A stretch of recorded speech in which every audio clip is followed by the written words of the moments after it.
Welcome back, everybody. The kitchen, of course, is the heart of the home, but it can also be a place where clutter adds up so quick. Sarah Fritch of Moxie Space is here with content from her latest blog post, Simple Tips for Organizing Your Pantry.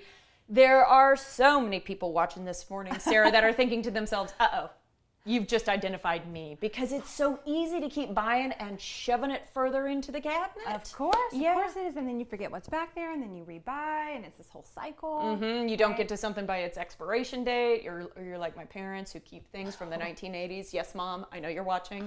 I found spices that I'm like, come on, girl. You're not alone. You're not alone. Let's talk about some of the benefits of organizing our pantries just to get people motivated. Yeah, so it's going to make grocery shopping so much easier and more efficient. You'll know what you need without having to rack your brain and try to remember what's there. It helps keeps your kids independent, right? Gives them a little bit of independence to get what they need. It makes your cooking a lot easier, meal planning a lot easier, and your foods don't go to waste as fast.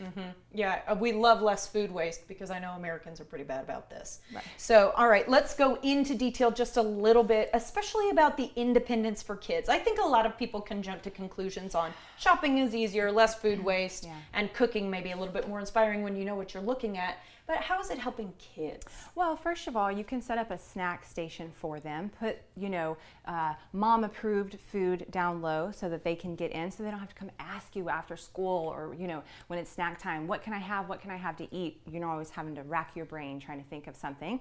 So that's a big part. And if you want your kids to get involved with the cooking, a little bit meal prep, it's a lot easier for everyone to find what they need when things are organized and labeled. Yeah, and you can say, just bring me the pasta or bring me the... Exactly. Yeah, that sort of thing. Yeah. Okay, so we're going to talk to people about how to. Very simple tips here, y'all. You're not going to like this first one, though. Take it all out. Tell me about this tip. I love your honesty, Rosie. It's just the truth. That's a place where foods just go to live for years. You know what I mean? So the idea of pulling it all out is daunting. I know, it's daunting. What happens though if you don't do that is you're trying to organize around what's not organized. So that's a big issue, and I've tried it both ways, and seriously, taking it all out really is ideal.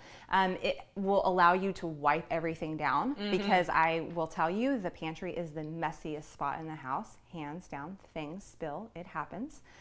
And then, of course, too, once you get everything out, it's easier to declutter and to see how much you have of everything, right? So you don't really know how much space you should put aside for pasta until you see how much pasta you have. It's hard to just eye that, and especially if things have gotten all over the place. There's pasta here, there's pasta here, there's pasta here. You don't really know how much you have until you have it all gathered. Yep, absolutely. And I agree with you on the cleaning. It's the tough first step, but you don't have to do this all in one fell swoop, guys. You can take it out. Of course. Multi-day process. Yeah. Okay. All right. Group like with like. That sounds straightforward. So tell me what that means. Yeah. So it's similar in like figuring out how much you have. So like with like, you can see here, we've got all the bars together and all the pasta together and all the chips are together, right? But it makes it also easier, again, for the grocery shopping. When you've got like with like, you know how much you have of each. So you know what you're missing, or if you've got plenty and you don't need to buy pasta again for 3 years.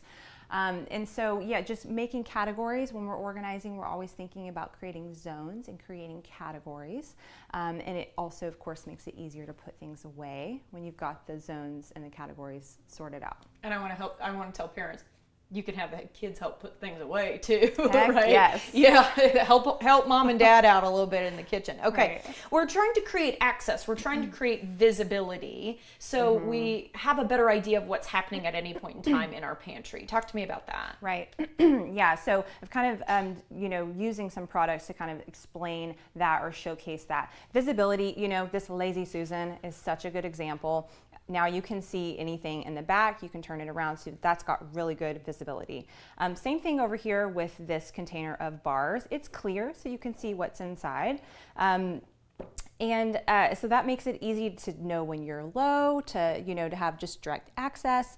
We're not eating these. Like, you know, Yeah. if we've eaten everything else and there are still 5 of these bars left, you know what your family doesn't need more of, Exactly. right? Yeah, exactly. Yes. And then, you know, to talk about visibility, this basket over here is opaque, right? So you can't see through it. I've used a really small bin just so it will fit on this table for TV. You could use a much bigger one. But, you know, you want to think about the visibility, whether you need to actually see every single item or you're just going to put a bunch of chips in a bag. You don't need to see through the bag. You know that it's chips. Gotcha. You know what I mean? Makes sense. Maximizing space. I know you're going to say the word vertical to me. Let me see if I can do it without saying that. No. Actually, I can't. Nope. No. Yeah, you're right. Yes. Maximize vertical space always. Yep. Right. One space in a pantry that's usually not utilized is the door. If you have a pantry with a door, you could do an over the door rack, which is what they're called, and that helps vertical space. But also just maximizing space by getting the right type of products. Something I don't have on the table here, but a riser, right? It's just, you know, something to lift something up so you have space underneath, in between. And yeah, I would say that you'll be able to maximize your space better once you get rid of all that clutter too, and you get rid of those foods that you're not eating or you no longer are into. Absolutely. Okay, we're in our last 2 tips. Decant and label. So decanting is fun, and it breaks it minimizes the amount of words, colors, and things that are actually very cluttery that you see. And then also labeling is also going to keep things, keep everybody in the family accountable for putting things back where they belong. Keep them generic so that you can change and shift. Make it say pasta instead of spaghetti, so that if you want a different kind, you can put a different kind and it still works. Okay, Sarah, I really hope now the kids are back in school, spend a little time working on the pantry before they come home today. We really appreciate your time. Thank you so much. Thank you, Rosie. All right, guys, consultations with Sarah are free. Learn more at moxiespace.com, and be sure to follow along on social media. We really want to encourage that so you can get inspired about your space. On Instagram, it's @MoxieSpaceOrganizing.